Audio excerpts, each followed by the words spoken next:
On passe maintenant au paragraphe suivant qui s'appelle courbure. Il va nous permettre de finalement calculer, exprimer l'holonomie d'un chemin à partir du potentiel de jauge et de ce qu'on appelle la courbure, ici notée B. Alors voilà, on va utiliser justement le potentiel de jauge. Alors supposons qu'on a une surface, ici représentée en noir. Sur cette surface, on a un petit domaine, ici représenté en bleu, appelé C. Et le bord de ce domaine est une courbe fermée appelée gamma. Donc gamma, c'est le bord d'un domaine C. Et gamma forme un chemin fermé. Et on cherche à exprimer l'holonomie le long de gamma, qu'on avait défini dans les chapitres précédents.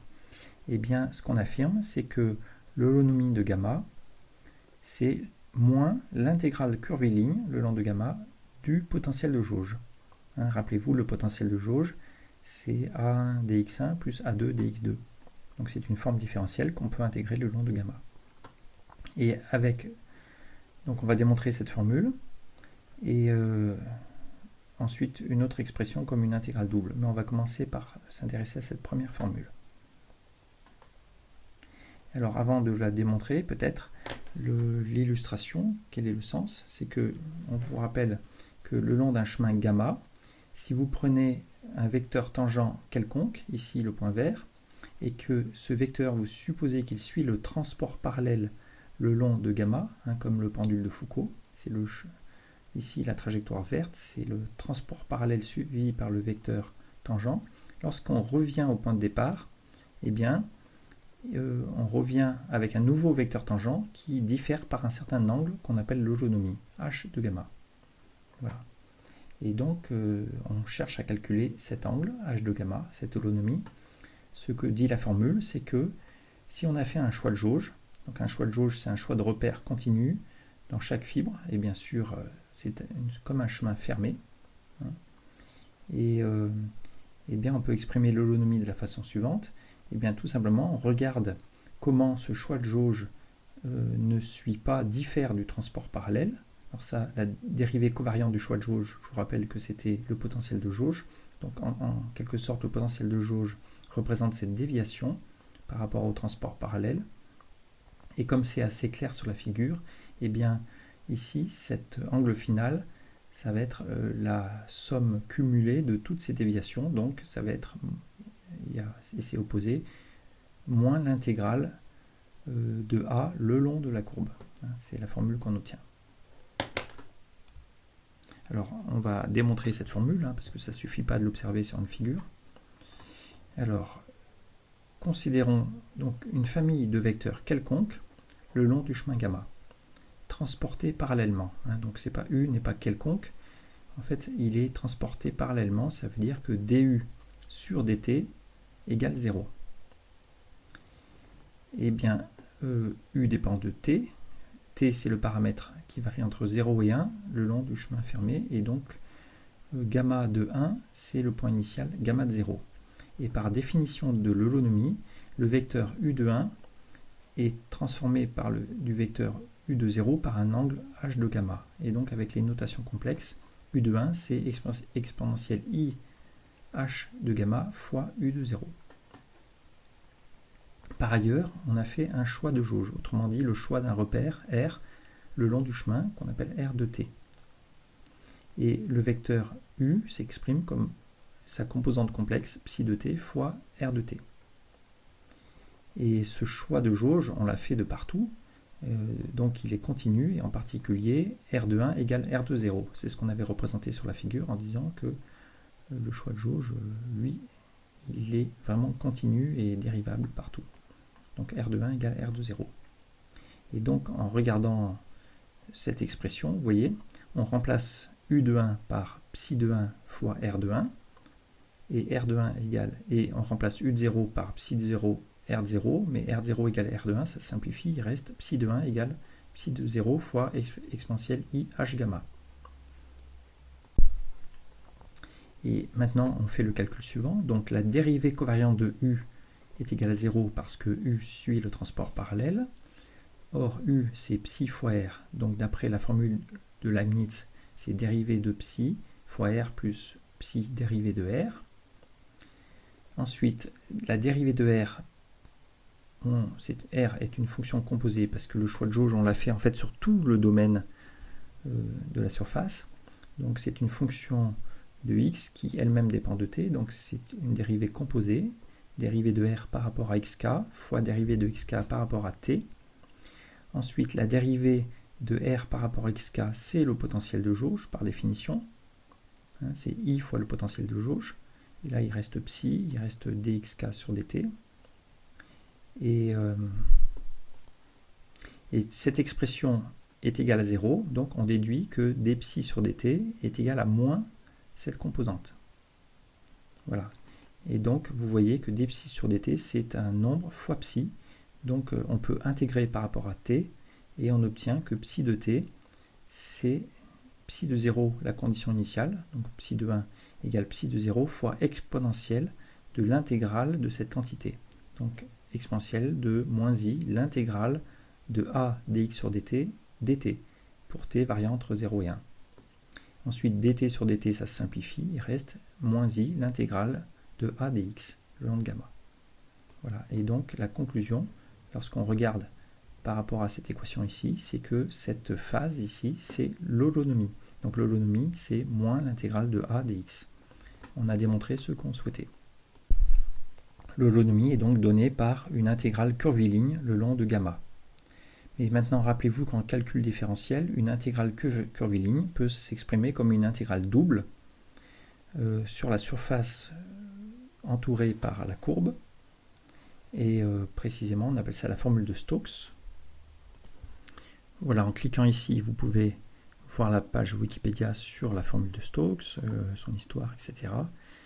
Bon, bien sûr, la formule de Stokes fait partie de la géométrie différentielle. Il faudrait consulter un cours de géométrie différentielle pour sa preuve. Mais en physique, on la connaît bien. Donc, ça montre que l'intégrale curviligne de A, le long de gamma, c'est l'intégrale double de la différentielle de A, de son rotationnel, sur la surface. Ici, ça nous donne l'intégrale dx1, dx2, qui sont les coordonnées sur la surface, de dA1 sur dx2 moins dA2 sur dx1. Et voilà, donc on peut exprimer l'holonomie comme une intégrale double. Et cette quantité B s'appelle la courbure. En effet, on a déjà vu cette formule, c'est la formule de Gauss-Bonnet locale. Et donc, on déduit que B, c'est moins K fois ds2, l'élément de surface, et K, c'est la courbure de Gauss que l'on a déjà vue. On a vu cette formule de Gauss-Bonnet locale, rappelez-vous ici. Donc en identifiant les deux formules, on déduit que K ds2, c'est égal à moins B.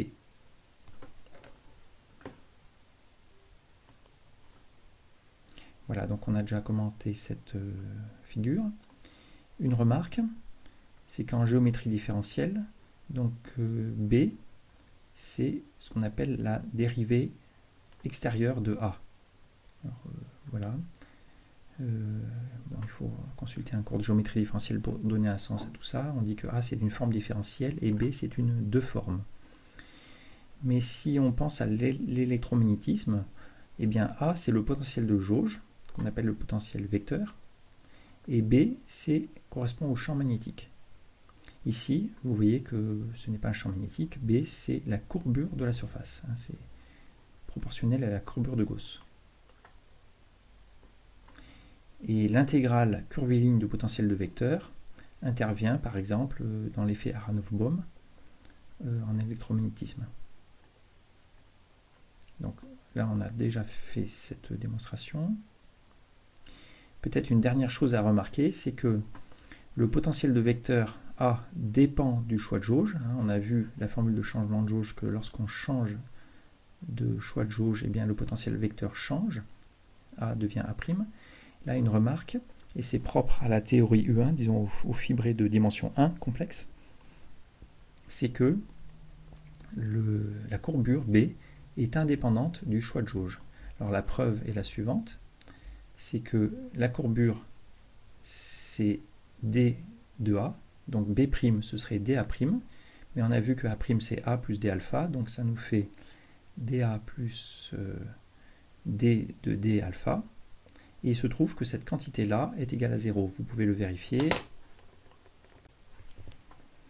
Voilà, la formule précédente, hein, qu'on n'a pas justifiée, mais qui disait que la dérivée extérieure de A, c'était cette expression.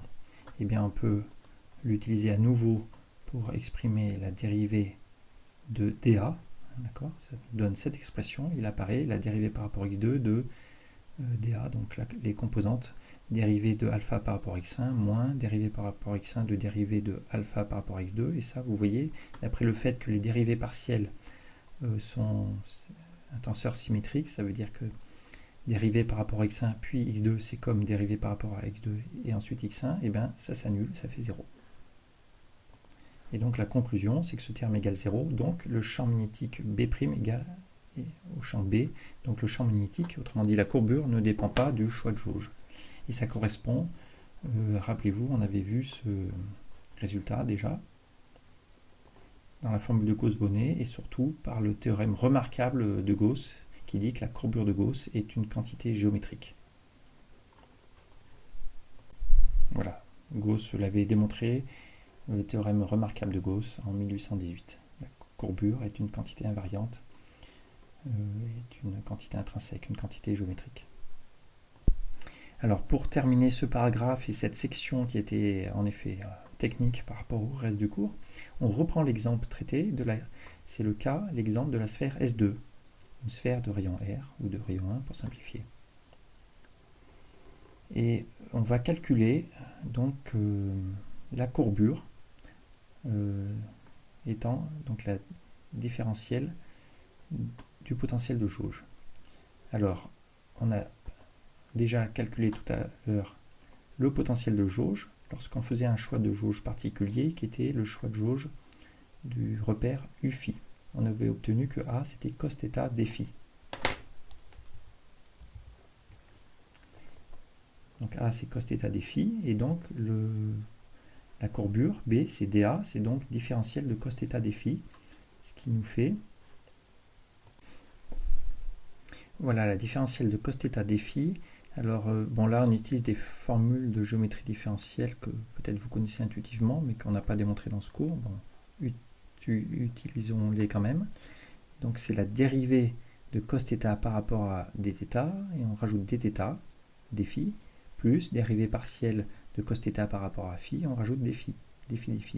Ensuite il faut savoir que dφ tenseur dφ c'est un produit tensoriel antisymétrique, ce terme est nul. Donc il disparaît, il reste que ce terme. Et la dérivée de cos θ par rapport à θ, c'est moins sin θ. Ça nous fait cette expression. Or, sin θ dθ dφ fois R2, c'est l'élément de surface ds2. D'accord? Donc il nous reste moins 1 sur R2 ds2. Et lorsqu'on compare donc cette expression de la courbure moins 1 sur R2 ds2 avec l'expression qu'on a obtenue de la courbure de Gauss, moins k ds2, on s'aperçoit que la courbure de Gauss, c'est donc 1 sur R2. Dans le cas de la sphère, bon, c'est exactement ce qu'on avait vu par définition, c'est 1 sur le produit des rayons de courbure. Voilà, on a terminé cet exercice. Et donc, une dernière remarque, s'il fallait interpréter ce calcul, on pourrait voir, donc, comme on l'a dit, la courbure de Gauss, la courbure de la sphère comme un champ magnétique. Ça correspondrait à un champ magnétique positif, vous voyez, à travers une sphère. Et pour ça, il doit être créé il devrait y avoir une source de champ magnétique à l'intérieur de la sphère. C'est ce qu'on appellerait un monopôle magnétique. Et or, on l'a vu, l'intégrale de B sur la sphère, c'est égal à 2 hein, fois 2π. On dirait, où 2 c'est l'indice de Chern, ou l'indice de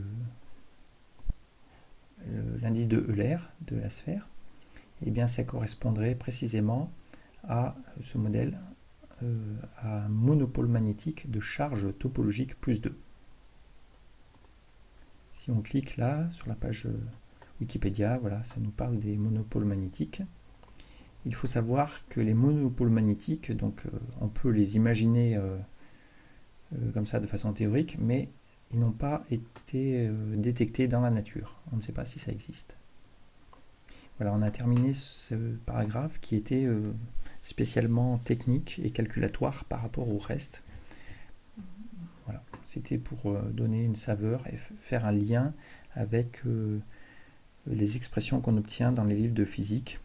Donc la chose importante, hein, c'était de cette expression et toutes ces notions de dérivées covariantes exprimées comme ça par cette formule qu'on appelle le couplage minimal en physique. Donc chaque fois que vous voyez une expression comme ça en physique, il faut penser que géométriquement, derrière ça, il y a sûrement un espace fibré avec un transport parallèle et une dérivée covariante.